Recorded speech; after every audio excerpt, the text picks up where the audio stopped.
Guys we are back again with a new video. तो कैसे हैं आप लोग, कमेंट करके बताएं कैसे हैं आप लोग। आज हम क्या देखने वाले, बाबा बागेश्वर तुम सरकार फ्रॉड और नॉट। बहुत ज़्यादा रिक्वेस्ट थी और ये बउआ जी की वीडियो देखते हैं, बउआ जी इनके बारे में क्या सोचते हैं, क्या राय रखते हैं। मुझे तो बिल्कुल भी फ्रॉड नहीं लगता, क्योंकि यार मतलब फ्रॉड वो करता है जो पैसा कमाना चाहता है, और ये पैसा मतलब कि लोगों को देते हैं और मतलब कि बहुत अच्छे काम करते हैं, तो इसमें फ्रॉड क्या हुआ।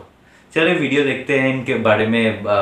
बउआ जी का क्या कहना है, इनकी वीडियो का लिंक आपको डिस्क्रिप्शन में मिलेगा, जाके वीडियो उधर भी देख लेना, उनको भी सब्सक्राइब कर लेना और हाँ मैं भी कर दो। Here we go, let's see, सुनते हैं।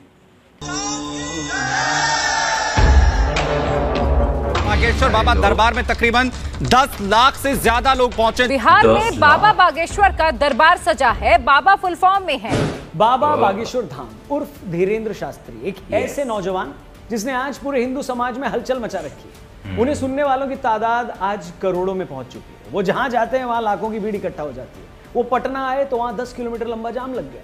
इस सड़क पर जाम देखिए आप, 10 किलोमीटर लंबा ये पूरा जाम है।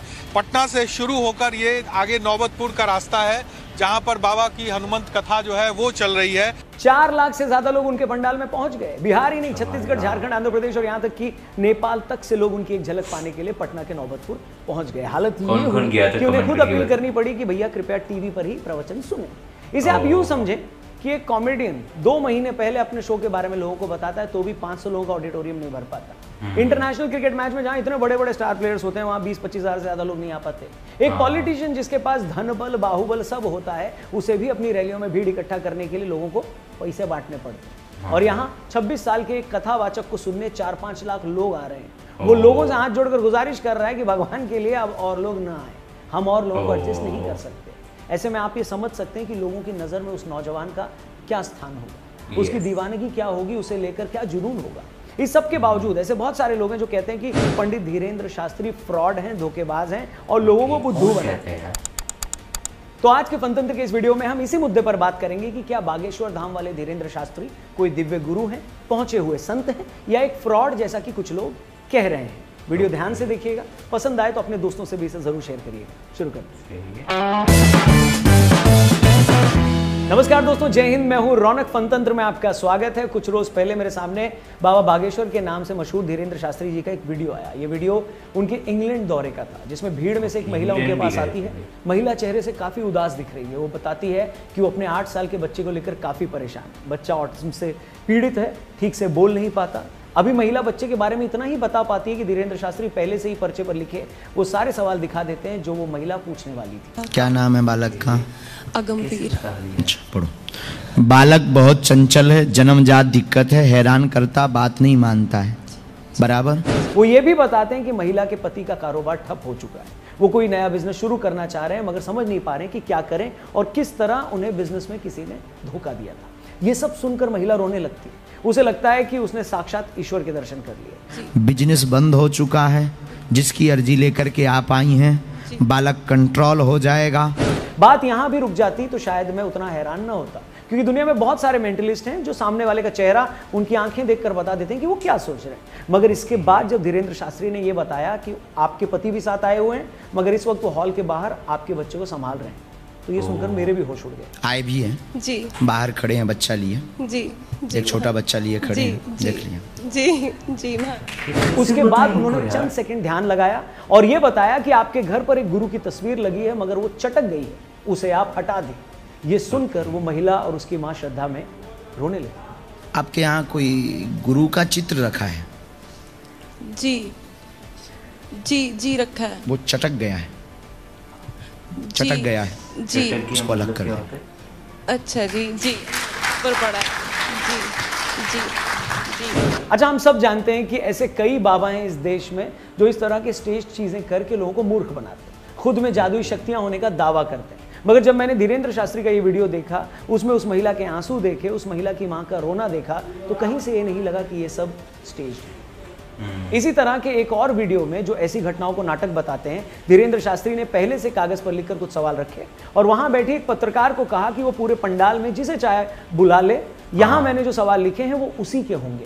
पहले हम पर्चा बना के रखेंगे और आप जिसको बहन जी लेकर आएंगे उसी का पर्चा ये निकलेगा। आप समझ रहे हैं? पहले से सवाल लिखे गए हैं और फिर उस आदमी को ढूंढ कर लाने के लिए कहा गया है जिसके वो सवाल हैं। इसके बाद जिस शख्स को सामने लाया गया उसने ये कहा कि हाँ, यही सब सवाल मेरे मन में थे। आपके मन में 2 प्रश्न हैं। बालक का प्रश्न है, कृपा होगी, चल नहीं पाता, स्वास्थ्य ठीक नहीं, नसें टेढ़ी हैं, धन की तंगी भी बनी, वो ठीक हो जाएगा, दिव्यांश स्वस्थ होगा, आशीर्वाद है। कैसे होता है यार? पर्चा बोलिए। अच्छा, ऐसे एक नहीं दसियों वीडियोस YouTube पर भरे पड़े हैं जिसमें आप बागेश्वर बाबा के चमत्कार देख सकते हैं। अब ये चमत्कार हैं, धीरेन्द्र शास्त्री जी की दिव्य शक्तियां हैं या कोई सुपर पावर है, मेरे लिए उस पर कमेंट करना पॉसिबल नहीं है। मगर इतना मैं जरूर कह सकता हूं कि उनके इसी रूप की वजह से, कथा वाचन के उनके अंदाज की वजह से, उनके विचारों की वजह से उनकी लोकप्रियता आज इस लेवल पर पहुंची है, इस लेवल पर जहां शायद कोई नहीं पहुंचा। मगर जी हाँ, जैसे कि हर कहानी में एक मगर होता है, यहां भी कई मगर हैं। मगर इस सब के बावजूद धीरेन्द्र शास्त्री जी कई लोगों को फूटी आंख नहीं सुहा रहे। वो उन्हें फ्रॉड, पाखंडी और न जाने क्या क्या कह रहे हैं। और अगर आप मुझसे पूछें तो मैं कहूंगा कि मुझे अभी तक समझ में नहीं आ रहा है कि धीरेन्द्र शास्त्री के आलोचकों की असल परेशानी आखिर है क्या। अभी वो पटना आने वाले थे तो तेज प्रताप यादव ने कहा कि वो हिंदू मुस्लिम करेंगे तो मैं उन्हें एयरपोर्ट से ही भगा दूंगा। अगर बागेश्वर बाबा हिंदू मुसलमान भाई को लड़वाने के लिए आ रहे हैं तो मैं उनका विरोध करूंगा, उनको एयरपोर्ट पे घेराव मैं करने का काम करूंगा। आरजेडी के स्टेट प्रेसिडेंट ने कहा कि धीरेन्द्र शास्त्री को जेल में डाल देना चाहिए। इससे पहले यही लोग उन्हें देशद्रोही और ढोंगी तक बता चुके हैं। इनका कहना है कि धीरेन्द्र शास्त्री के पास कोई जादुई शक्तियां नहीं है, ये तो बस ट्रिक है। देखिए, सबसे पहली बात तो ये कि धीरेन्द्र शास्त्री एक कथावाचक है। वो 12 साल की उम्र से कथा वाचन कर रहे हैं। चूंकि वो बुंदेलखंड से हैं तो वो बुंदेल और बुंदेली मिक्स हिंदी में अपने प्रवचन करते हैं। बहुत भारी भरकम भाषा की बजाय बहुत आसान जबान में बात करते हैं जिसे आम आदमी भी समझ पाए। अब कोई कथावाचक आसान जबान में, लोगों की जबान में थोड़ी मस्ती के साथ अगर उन्हें अपने धर्म के बारे में शिक्षित कर रहा है तो इसमें प्रॉब्लम क्या है? अब हर आदमी तो प्रकांड पंडित होता नहीं ना। बहुत से लोग तो बेचारे पढ़े लिखे नहीं होते। ये वो लोग हैं जो अपने धर्म के बारे में जानने के लिए, लाइफ को लेकर समझ पैदा करने के लिए कोई बड़ी बड़ी किताबें भी नहीं पढ़ सकते। इन्हें आप ये नहीं बोल सकते ना, भैया जाओ और जेम्स क्लियर की एटॉमिक हैबिट्स पढ़ लो या मार्क मैनसन की किताबें पढ़ लो। अब ऐसे लाखों करोड़ों लोग अगर धीरेन्द्र शास्त्री जैसे कथावाचकों के कार्यक्रम के जरिए अगर अपने धर्म को जान रहे हैं, उनकी बातें सुनकर जीवन में कुछ अच्छा करने के लिए इंस्पायर हो रहे हैं, तो किसी को क्या प्रॉब्लम हो सकती है? हमारे हिसाब से बात बदल दी जाए, रोक दिया जाए।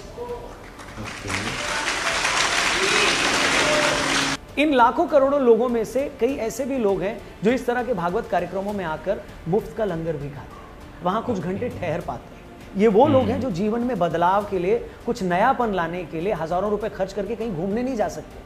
अब ऐसे लोग अगर धीरेन्द्र शास्त्री या उन जैसे किसी कथावाचक के कार्यक्रम में जाकर पॉजिटिव महसूस करते हैं, मुफ्त भोजन करते हैं, नए लोगों से मिलते हैं, तो इसमें बुराई क्या है भाई?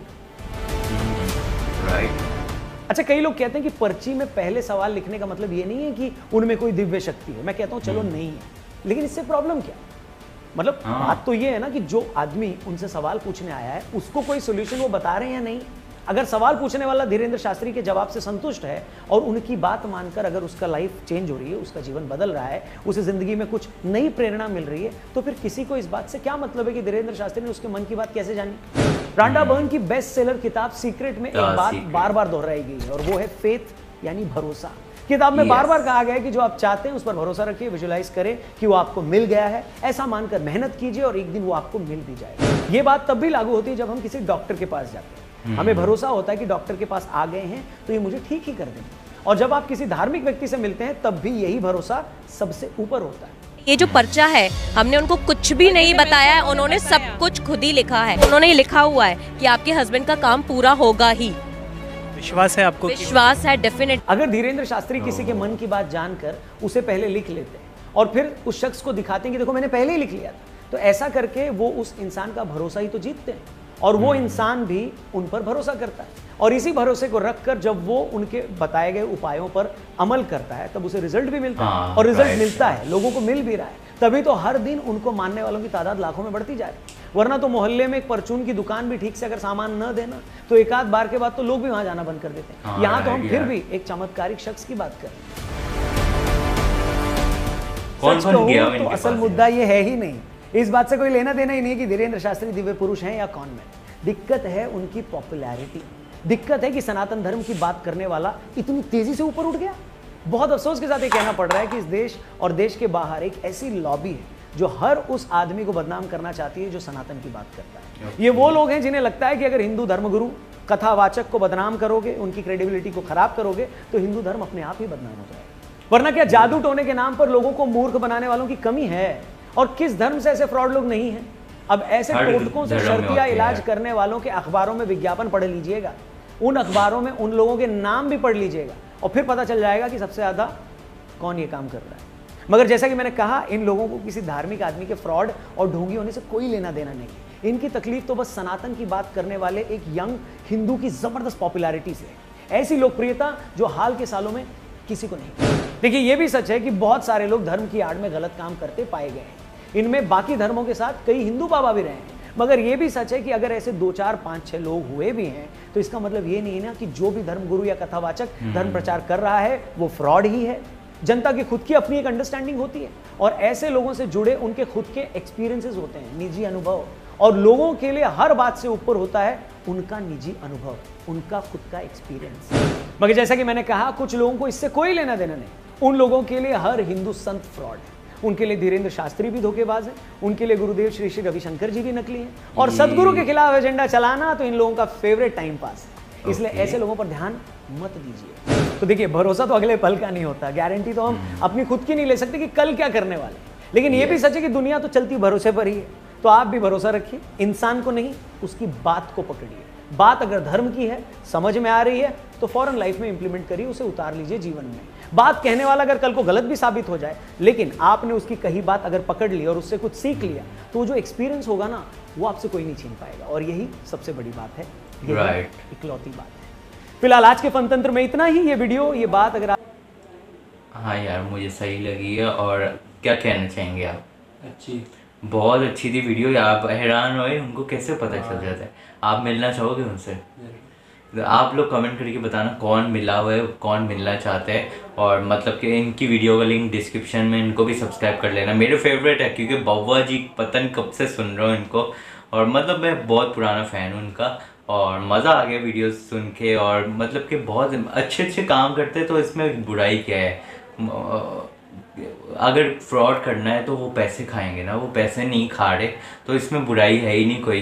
तो आप भी कमेंट करके बताना। तो चलते हैं नेक्स्ट वीडियो की तरफ, मिलते हैं नेक्स्ट वीडियो में। तब तक अपना ख्याल रखिएगा।